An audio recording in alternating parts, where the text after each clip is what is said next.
में पखंड रहती हो,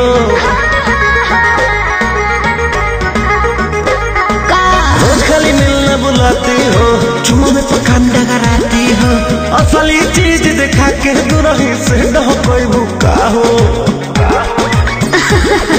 ना हो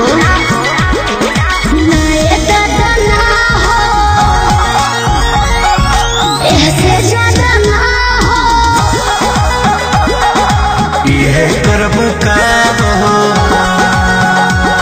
अरे भूखे मरबू का हो।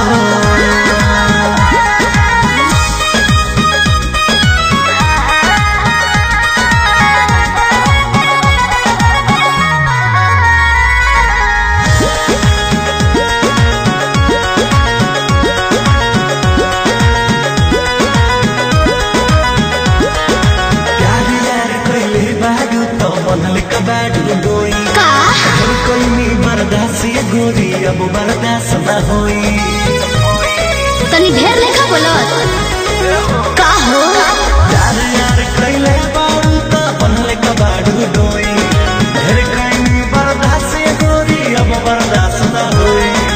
दौड़ल भरबा बहुते लागल प्रीत के बीच ना बोई, शादी से पहले बापू कमाऊ ना होई।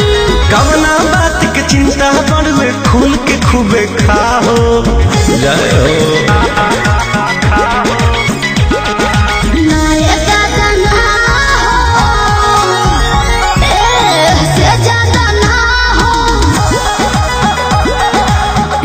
करबू का हो,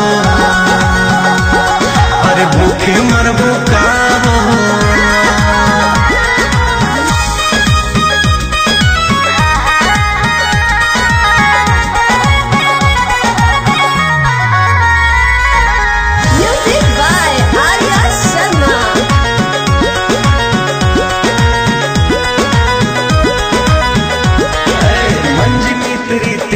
जानो अब कैसा शर्माना, लब मैरिज करके जब तुमको हमारे घर है आना।